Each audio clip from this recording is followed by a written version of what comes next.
Hello and I welcome you to Vigyan recharge. इस video से हम जानेंगे कि स्पेस स्टेशन का आइडिया कहां से आया, हिटलर ने स्पेस स्टेशन के बीज क्यों बोए थे। हमें तो ये बताया गया था कि सबसे पहले अपर एटमॉस्फेयर में एनिमल्स गए थे। ये झूठ है, सबसे पहले इंसान ही गए थे और वहां जाकर फंस भी गए। आइए आपको सारा सच बताता हूँ। तो जी कहानी की शुरुआत होती है 1930 में। दुनिया भर में लोगों को नई नई चीज खोजने का भूत सवार था। अब यहाँ पर कहानी में एंट्री होती है अगस्त पिकार्ड की। ये भाई सब सोच रहे थे कि स्पेस में ऑक्सीजन कहां तक मिलेगी, टेम्परेचर कितना होगा, रेडिएशन का क्या असर होगा और आखिरकार हम स्पेस में जाएं कैसे। अब ये भाई साहब अपना झोला उठाकर दुनिया भर में पैसे मांगने निकल पड़े। अलग अलग यूनिवर्सिटीज हो गई, सरकार हो गई, नेशनल ज्योग्राफिक सोसाइटी हो गई। कोई तो पैसे दे दो, मैं निग्धता के लिए काम कर रहा हूँ। सबके सबने पैसा देने से मना कर दिया। बोला यही खुजा लो, मतलब खोज लो जो खोजना है, स्पेस में क्या रखा है। इसके बाद एंट्री होती है जर्मन एयरफोर्स लुफ्ताफे की। हिटलर नाजी पार्टी बना चुका था लेकिन सत्ता पर कब्जा नहीं किया था। वैसे लुफ्ताफे का नामकरण तो 1 मार्च 1935 में हुआ था, लेकिन इसका जन्म वर्ल्ड वॉर 1 के बाद ही कर दिया गया था और हिटलर सीधे तौर पर लुफ्ताफे से जुड़ा हुआ था। अब जर्मन एयरफोर्स को उस जमाने के हिसाब से तगड़े फाइटर प्लेन चाहिए थे, लेकिन बड़ा सवाल यह है कि आखिर क्यों चाहिए थे। तो इसके पीछे भी एक जबरदस्त कहानी है। अब सुनो ध्यान से। देखो आपके भी दिमाग में कभी ना कभी ये सवाल जरूर आया होगा कि हिटलर को ऐसी क्या खुजली थी जो वो पूरे वेस्टर्न वर्ल्ड की कंसरी कूटने चल दिया। आइए बताता हूँ। तो जी जर्मनी के द्वारा इस मार कुटाई का कारण था एक कागज का टुकड़ा जिसका नाम था वर्सलीज का समझौता, जो जर्मनी को मजबूरी में वर्ल्ड वॉर 1 के हारने पर करना पड़ा। समझौते के हिसाब से जर्मनी की सेना को लगभग खत्म कर दिया गया। जर्मनी की बहुत सारी जमीन को फ्रांस, पोलैंड, डेनमार्क में बांट दिया गया और हाँ बेल्जियम को भी टुकड़ा मिला था। जर्मनी इससे उसकी कॉलोनीज यानी कि उसके गुलाम देशों को छीन लिया गया और वर्ल्ड वॉर 1 में हुए सारे नुकसान का ठप्पा भी जर्मनी के माथे पर छाप दिया गया, जिसकी वजह से जर्मनी से भारी भरकम मुआवजा वसूला गया। जर्मनी को इस सब की कीमत चुकानी पड़ेगी।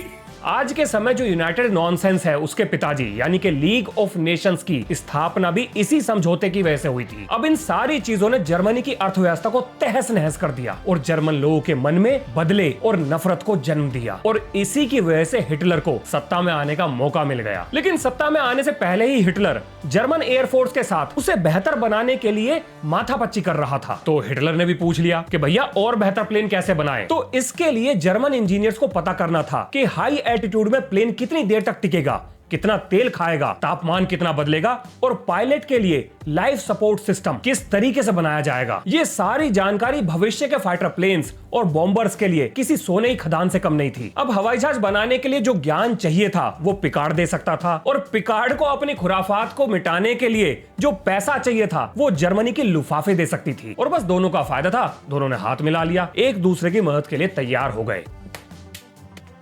Let's seal the deal. अब पिकार्ड भाई साहब और उनके असिस्टेंट पॉल काइफर ने एक एल्यूमिनियम का गोला बनाया। जर्मन वेदर ऑफिसर्स ने मौसम और हवा की दिशा से जुड़ी हुई जानकारी जुटाई। पिकार्ड भाई साहब ने अपने आप को गोले के अंदर बंद किया और जर्मनी के ऑसबर्ग से एक हाइड्रोजन बैलून की मदद से गोले को 27 मई 1931 को लॉन्च करवा दिया। अब देखो आपको लग रहा होगा कि ये भाई साहब ऊपर गए होंगे, भाई साहब ने फिर ऊपर जाकर हिसाब किताब का पर्चा भरा होगा और आराम से टहलते हुए धरती पर वापस आ गए होंगे और फिर हीरो जैसा एटीट्यूड मारा होगा। वेल ऐसा तो हुआ ना, बल्कि इनके क्रियाक्रम का कार्यक्रम सेट हो गया था। धरती पर जर्मन मिलिट्री ने इनकी चिता की पूरी तैयारी कर ली थी। मिलिट्री को लगता है कि भैया अपना वैज्ञानिक तो जिंदा वापस आता ना, और गए अपने पैसे। अब आगे हुआ क्या ये भी बताऊंगा, उससे पहले एक और कमाल की जानकारी सुनो। देखो विज्ञान में ज्यादातर चीजों की खोज ना एक्सीडेंट से हुई है। अब पिकार्ड बाबू तो हाइड्रोजन बैलून के नीचे लटक कर ऊपर निकल लिए, लेकिन क्या कभी आपने ये सोचा है कि इंसानों को ये बात कैसे पता लगी कि भाई हम जमीन से ऊपर उठ सकते हैं, यानी कि ऊपर जा सकते हैं। देखो बात है 1782 की। फ्रांस में 2 भाई थे, जेक और जोसेफ मोंटगोल्फर। इनका परिवार कागज वगैरह बनाने का काम करता था। अब एक दिन मौसम खराब हो गया, बारिश वगैरह पड़ गई। बारिश आने वाली है, कपड़े अंदर ले चलो। तो जो कपड़े गीले हो रहे थे ये उन्हें लेकर अंदर आ गए। अब अंगीठी की आंच के आसपास जब इन्होंने कपड़े सुखाए तो गर्म हवा की वजह से कपड़े धीरे धीरे ऊपर उठने लगे। अब जोसेफ ने ये सब कुछ देख लिया, उसके दिमाग ने ये समझ लिया कि गर्म हवा चीजों को ऊपर उठाती है और यहीं से आइडिया लेकर मोंटगोल्फर भाइयों ने हॉट एयर बैलून की खोज कर दी। लेकिन कोई भी इनके तामझाम में बैठे ना। बारिश के 5 रुपए, बारिश के 5 रुपए, आओ जल्दी बैठो। अब ये खबर फ्रांस के राजा के कानों तक पहुंच गई। उस समय फ्रांस के राजा लुई 16 थे। उन्होंने इनसे कहा कि बेटा तुम्हारा ये उड़न खटोला सुरक्षित है या नहीं, पहले ये साबित करो। और तब इन्होंने एक बत्तख, एक मुर्गा और एक भेड़ को अपने उड़न खटोले में बिठाया और 1.5 किलोमीटर की ऊंचाई तक उड़ा दिया। और जब ये तामझाम नीचे आया तभी से हॉट एयर बैलून का सिक्का चल निकला। यहीं से गर्म हवा के गुब्बारों पर यात्राओं की शुरुआत हुई थी और इसके बाद हवा से हल्की गैसें जैसे हीलियम और हाइड्रोजन के बड़े बड़े गुब्बारे बनाकर यात्राएं शुरू हुई, जिन्हें बाद में जेपलिन कहा गया। अब वापस चलते हैं अपनी कहानी पर। तो जी अपने वैज्ञानिक महोदय 15 किलोमीटर की ऊंचाई तक अपने गोले को लेकर पहुंच गए और वहां जाने पर उसमें छेद हो गया। उसमें से ऑक्सीजन लीक होने लगी। बाहर का तापमान -60, जिसकी वजह से अंदर कंडेंसेशन होने लगा, यानी हवा में मौजूद नमी पानी बनने लगी। अब कमाल की बात तो यह थी कि पिकार्ड बाबू अपने असिस्टेंट को भी साथ लेकर गए थे। इन दोनों ने ही मिलकर सारे तामझाम को डिजाइन किया था। पॉल काइफर ने पिकार्ड से कहा, महाराज आज मरेंगे, अब हम ना बचेंगे। पर भाई साहब पिकार्ड कच्चे खिलाड़ी नहीं थे। अपने वैज्ञानिक ने कॉटन और वैसलीन की मदद से पहले लीकेज को रोका, फिर अपने प्रयोग की सारी जानकारी को इकट्ठा किया और फिर पॉल काइफर से कहा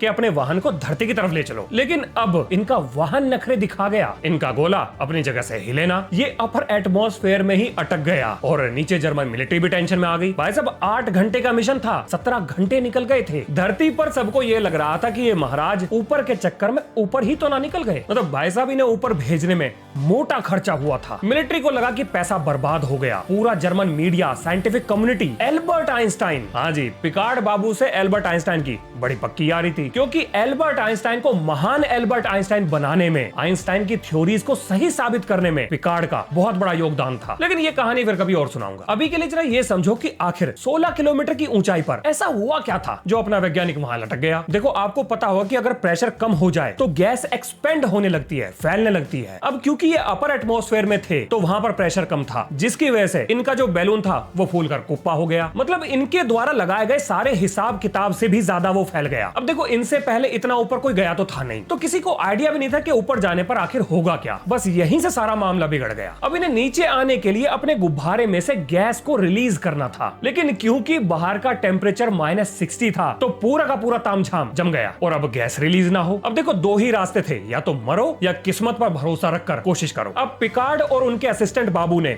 गोले के अंदर जो भी सामान रखा था उसको एक साइड लगाया, जिसकी वजह से गोला एक साइड को टिल्ट हो गया और जो खिड़की थी उससे सूरज की रोशनी सीधी अंदर आने लगी। फिर उस रोशनी को रिफ्लेक्टर्स की मदद से जो जमा हुआ सिस्टम था, यानी गैस को रिलीज करने के जो वाल्व थे, उन पर मारा गया ताकि वेंट पर लगी हुई बर्फ जो है पिघल जाए। अब बर्फ पिघली या नहीं पिघली ये बाद में बताऊंगा। एक जानकारी देना भूल गया था तो पहले वो बता देता हूं। जर्मनी के इस एक्सपेरिमेंट की खबर सोवियत यूनियन और अमेरिका दोनों को लग गई थी और अमेरिका और सोवियत यूनियन दोनों के पेट में गुड़गुड़ शुरू हो गई। इन दोनों देशों ने ही अपने अपने वैज्ञानिकों को फरमान जारी कर दिया कि बेटा तैयारी करो, अपन भी ऊपर जाएंगे। और यहाँ से जो रेस शुरू हुई थी वो आज भी जारी है। वैसे इन्होंने क्या करा ये भी बताऊंगा, लेकिन अभी के लिए पिकार्ड कहानी पर चलते हैं। भाई साहब कई घंटे ने सूरज की धूप को सीधा वेंट पर मारा और इनका तुक्का चल निकला। धीरे धीरे गैस रिलीज हुई और ये नीचे आने लगी, लेकिन तेज हवाएं इन्हें ईस्टर्न यूरोप की तरफ धकेल कर ले गई और ये अपने टारगेट लोकेशन से 500 किलोमीटर दूर जाकर गिरे। फिर लोकल लोगों ने इन्हें देखा और मदद और बचाव करने के लिए वो लोग निकल पड़े और इस तरीके से ये धरती पर वापस लौट कर आए। इन्होंने वहां से इकट्ठा की हुई जानकारी जर्मनी को दी और उसी से जर्मनी बेहतर फाइटर प्लेन बना पाया। इसके बाद रॉकेट, मिसाइल और भविष्य के स्पेस मिशन भी इनके द्वारा दी गई जानकारी के दम पर ही खड़े हुए थे। अब ये सारी खबर पहुंच गई सोवियत यूनियन, वहां पर सबके कान खड़े हो गए और 2 जनवरी 1934 को सोवियत यूनियन वाले ओसो वाइकिम नाम का अपना गंडोला लेकर ऊपर पहुंच गए। ये जो एल्यूमिनियम का गोला था जिसके अंदर ये बैठकर गए थे, इसी को गंडोला कहते हैं। अब देखो सोवियत यूनियन वाले ऊपर तो पहुंच गए, पिकार्ड का रिकॉर्ड भी तोड़ दिया, लेकिन जिंदा नहीं बच पाए क्योंकि इन्होंने एक बहुत बड़ी गलती कर दी थी। क्या?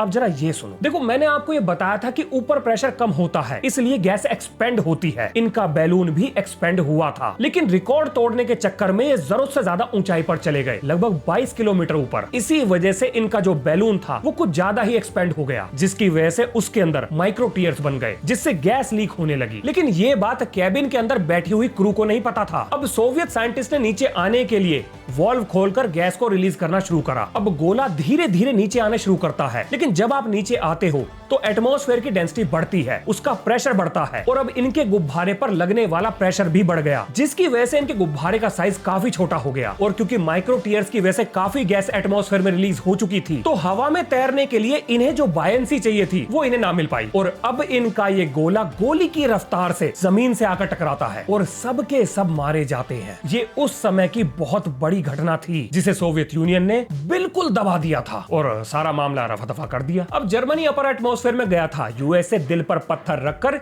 ये बात झेल गया, लेकिन भाई साहब यूएसएसआर के ऊपर जाते ही तो अमेरिका के गुर्दे धुआं देने लगे और एक साल बाद 1935 में अमेरिका ने 22 किलोमीटर के रिकॉर्ड को तोड़ दिया और स्पेस को नया युद्ध का मैदान घोषित कर दिया। फिर 4 साल बाद 1 सितंबर 1939 को जर्मनी ने पोलैंड को कूट दिया। इससे वर्ल्ड वॉर 2 शुरू हो गया। दुनिया भर के वैज्ञानिकों ने स्पेस की पुस्तकें बंद कर दी और हथियार बनाने पर लग गए और 2 सितंबर 1945 को जापान के हैंड्स अप करते ही वर्ल्ड वॉर 2 खत्म हुआ, जिसके बाद अमेरिका और सोवियत यूनियन ने वापस स्पेस की दुकान लगा दी। आइए अब जरा आपको यह बताता हूं कि स्पेस में हथियार कैसे और क्यों फिट करे गए। देखो, समय था 4 अक्टूबर 1957 का। सोवियत यूनियन की पहली सैटेलाइट स्पुतनिक 1 अमेरिका के कान पर भिन-भिना रही थी। अमेरिका डर गया। कितना डर गया ये आप इस वीडियो फुटेज से देखो। What went wrong?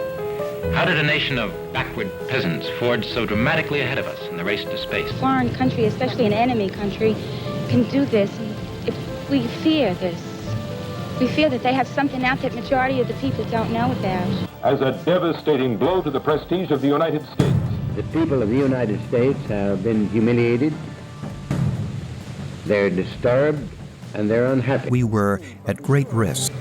But our security is at stake. It embarrassed us throughout the world. America में उस समय इतना जबरदस्त डर का माहौल था कि उस समय के राष्ट्रपति आइजनहावर ने तुरंत यह आदेश दिया कि भैया स्पेस डिपार्टमेंट वालों को बुलाओ। फिर भाई साहब के कान में किसी ने काम की बात डाली कि भैया अपना तो कोई स्पेस डिपार्टमेंट ही ना है। और इसी के बाद आइजनहावर ने national aeronautics and space act पर साइन किए, जिसकी वजह से 29 जुलाई 1958 को नासा की स्थापना हुई। वैसे अभी आपके दिमाग में यह सवाल भी आ रहा होगा कि इस मरियल सी सैटेलाइट से इतना डरने का कारण क्या था? मतलब दुनिया की पहली ही सैटेलाइट तो थी, ऐसा क्या खास लेकर उड़ रही थी ये? मतलब कोई तो ऐसी बात होगी जिसकी वजह से अमेरिका ने तिल का पहाड़ बना दिया। देखो, ये अमेरिका है, ये किसी भी बात का तिल का पहाड़ बना लेता है, लेकिन इस बार इसका डर सच्चा था। और ये समझने के लिए बहुत ध्यान से सुनना। देखो, आपको याद होगा कि जब हम लोग न्यूक्लियर टेस्ट किए थे उस समय अमेरिका के सैटेलाइट हमारे सर पे मक्खियों की तरह भिन-भिना रहे थे। अब जरा ये सोचो कि आखिर ये वहां कर क्या रहे थे? जाहिर सी बात है, जासूसी कर रहे होंगे, तस्वीरें खींच रहे होंगे। अब अगर ये बात मुझे समझ में आ सकती है, आपको समझ में आ सकती है, तो क्या उस जमाने में अमेरिका को पता नहीं होगी? देखो, अमेरिका को लगता था कि सोवियत यूनियन के सैटेलाइट उनके मिलिट्री इंस्टॉलेशन, उनकी साइंटिफिक डेवलपमेंट टेस्ट साइट्स और सेंसिटिव एरियाज की जानकारी स्पेस में बैठे बैठे जुटाते रहेंगे। और देखो, एक बात बहुत अच्छे से समझ लीजिए, पूरी दुनिया में हर टेक्नोलॉजी का पहला इस्तेमाल हथियार बनाने के लिए ही होता है। भाई साहब, हमारे और आपके जैसे आम लोगों को वो टेक्नोलॉजी तब दी जाती है जब हमारी मदद से उस टेक्नोलॉजी में कोई सुधार किया जा सके। मतलब एक उदाहरण देख लो, आप लोग चैट जीपीटी से अपने सवाल ही नहीं पूछते, बल्कि जाने अनजाने उसे ट्रेन भी कर रहे हो। इसी ट्रेनिंग से वो और बेहतर बनेगा और कल को क्या पता हथियार की तरह भी इस्तेमाल हो। ये टॉपिक तो वैसे बहुत लंबा है, इस बारे में फिर कभी बात करेंगे। अभी के लिए जरा ये जानते हैं कि अमेरिकी राष्ट्रपति आखिर क्या कर रहा था। तो देखो, अमेरिकी राष्ट्रपति ने नासा को बिल्कुल साफ साफ बोल दिया कि मुझे स्पेस में हथियार भी चाहिए और अपने सैटेलाइट भी। अब सैटेलाइट तक तो ठीक था, लेकिन स्पेस में हथियार कैसे टांगे, ये बहुत बड़ी समस्या थी और इसी में नासा उलझ गया। अच्छा, अगर आपको साइंटिफिक स्टोरीज में मजा आता है तो आपने एक नाम जरूर सुना होगा, एडवर्ड हेल। अगर नहीं सुना तो मैं बता देता हूं। इन्होंने 1869 में ही स्पेस में हथियार रखने का रास्ता खोज निकाला था और ये वो जमाना था जिस समय स्पेस में जाने के बारे में किसी ने सोचा भी नहीं था। इनकी एक बड़ी फेमस किताब है brick moon and other stories. उसी में ये लिखा हुआ है कि स्पेस वेपन्स के लिए इंसानों को स्पेस में परमानेंट अड्डे बनाने पड़ेंगे। चलो अब जरा कहानी को थोड़ा फास्ट फॉरवर्ड करके चलते हैं। अब अप्रैल 12, 1961 में यूरी गैगरिन सोवियत यूनियन की तरफ से स्पेस में जाने वाले पहले इंसान बनते हैं। इसके अगले ही महीने यानी कि 5 मई 1961 में अमेरिका ने एलन शेपर्ड को स्पेस में भेज दिया और ये जनाब पहले अमेरिकन बने। अब ये सब देखकर सोवियत यूनियन बोला, अच्छा बेटा ले तो अब अपन स्पेस वॉक करेगा। और एलेक्सी लियोनोव 18 मार्च 1965 में स्पेस वॉक करने वाले पहले इंसान बने। अब ये सब देखकर अमेरिका के पेट में गैस हो गई, उसकी रातों की नींद उड़ गई। अमेरिका को लगा कि आज नहीं तो कल सोवियत यूनियन स्पेस में बम, गोला या मिसाइल तो फिट करेगा जो घूम फिरकर उसी के सर पर आकर फूटेगा। अमेरिका को कुछ भी करके सोवियत यूनियन को स्पेस में हथियार ले जाने से रोकना था। अब अमेरिका ने अपनी सारी समस्या अपने चड्डी बड्डी यानी कि ब्रिटेन को बता दी और भैया खुराफातियों के सरदार ब्रिटेन ने आइडिया दे दिया कि महाराज एक आउटर स्पेस ट्रीटी बनाओ। मतलब एक ऐसा समझौता बना लेते हैं कि कोई भी देश स्पेस में और स्पेस से केमिकल, बायोलॉजिकल, न्यूक्लियर हथियार ना तो चला पाए और ना ही ले जा पाए। और समझौता बनकर तैयार हो गया। भाई साहब, सिग्नेचर अभियान चलाया गया, सारे देशों ने सिग्नेचर करे और सोवियत यूनियन को भी मजबूरी में सिग्नेचर करने पड़े। लेकिन इन सब से अमेरिका का पेट नहीं भरा। उसने अपने डिफेंस एक्सपर्ट नासा के वैज्ञानिक और अपनी सुरक्षा से जुड़े हर एक ठेकेदार को बुला लिया और ये कहा कि कुछ भी करो पर स्पेस में अमेरिका के हथियार फिट करवाओ। जेरी पॉर्नेल, ये नाम याद रखिएगा, यही वो इंसान है जिसकी वजह से आज के समय स्पेस में हथियार पहुंच चुके हैं। अब जरा आगे बढ़ने से पहले इन भाई साहब की कुंडली भी जान लो। ये जनाब पहले आर्मी में थे, उसके बाद अपनी पढ़ाई लिखाई को अपडेट करके अमेरिका के DRDO यानी के रैंड कॉर्पोरेशन में उच्च कोटि के खुराफातियों के साथ उठने बैठने लगते हैं। मतलब जो लोग हथियार बनाने में मदद करते हैं उनके साथ मेल जोल बढ़ा लेते हैं और वहीं से इनके कानपुर में घंटियां बजती हैं। मतलब कान में बात आती है कि भैया सरकार ऐसा हथियार बनाना चाहती है जो आउटर स्पेस से चलाया जा सके और आउटर स्पेस समझौते की इज्जत भी बनी रहे। बस ये सब सुनते ही भाई साहब के दिमाग की बत्ती चल गई। अब इन्होंने अमेरिकी जनरल्स को याद दिलाया कि महाराज हमने वर्ल्ड वॉर 1 में बोरी भर के लोहे की कील दुश्मन देश के सैनिकों के सर पर गिराई थी, तो क्यों ना ये आइडिया बड़े लेवल पर ट्राई कर ले। मतलब क्यों ना हम स्पेस से टंगस्टन की बड़ी बड़ी रॉड, टेलीफोन पोल के साइज की रॉड धरती की तरफ फेंक मारे और टंगस्टन एटमॉस्फेरिक फ्रिक्शन से पैदा हुए तापमान को भी बड़ी आसानी से झेल लेगा। अब इन रॉड की काइनेटिक एनर्जी किसी छोटे न्यूक्लियर बॉम्ब की तरह भयंकर तबाही मचाएगी। अब इनके इस सुझाव पर बाकी वैज्ञानिकों ने हिसाब किताब के पर्चे जोड़ दिए। देखो भाई साहब, math is math, you can't debate with that. जो हिसाब किताब निकला था उससे इतनी एनर्जी पैदा हो रही थी जो छोटे न्यूक्लियर बॉम्ब की तरह तबाही मचा सकती थी। अब इस वेपन को काइनेटिक एनर्जी वेपन कहा गया और इस प्रोजेक्ट को प्रोजेक्ट थोर का नाम दिया गया। अब अमेरिका कुछ करे और उसकी भनक सोवियत यूनियन को ना लगे, ऐसा कैसे हो सकता था? तो सोवियत यूनियन को पता लग गया। मतलब सोवियत यूनियन वाले सोच रहे थे कि यार अमेरिका वाले तो बड़े हरामी हैं, मतलब हमें समझौते में फंसा गए और खुद स्पेस में हथियार टांगने निकल गए। देखो भैया, 1970 आते आते अमेरिका ने दुनिया भर की सैटेलाइट स्पेस में टांग दी थी और क्योंकि कोल्ड वॉर का समय चल रहा था तो ये सैटेलाइट सोवियत यूनियन के ऊपर भिन भिन आ रही थी। अब इन सैटेलाइट का काम था जासूसी करना, लेकिन सैटेलाइट के साथ एक समस्या थी। सैटेलाइट का कैमरा किसी निश्चित समय पर ही जमीन की तस्वीर उतार सकता था और यहां से सोवियत यूनियन के दिमाग में एक आइडिया आया कि स्पेस में क्यों ना एक परमानेंट अड्डा बना लिया जाए, जिसे बाद में स्पेस स्टेशन का नाम दिया गया। और भाई साहब, सोवियत यूनियन ने अपने स्पेस के इस अड्डे पर एक तोप लगा दी, मतलब असली की तोप, कैनन लगा दी। सोवियत यूनियन ये डिसाइड कर चुका था कि अमेरिका की सैटेलाइट ने अगर जरा भी हैंकी पैंकी हरकत करी तो भाई साहब तोप का गोला मारेंगे और धज्जियां उड़ा देंगे, मतलब तुम्हारे टंगस्टन के खंभों की ऐसी की तैसी। और इस तरीके से सोवियत यूनियन स्पेस स्टेशन पर एक तोप लेकर बैठ गए। ये पहली बार था जब किसी ने स्पेस में तोप लगाई थी, और लगाई ही नहीं थी बल्कि चलाई भी थी, मतलब टेस्ट करी थी। अब देखो, अमेरिका को खबर लग गई कि सोवियत यूनियन वाले भरे बैठे हैं, मतलब अगर अमेरिका के सैटेलाइट उनके पास गए तो भाई साहब टांग दिए जाएंगे। तो अमेरिका वाले गए ही ना, कुछ हुआ ही ना।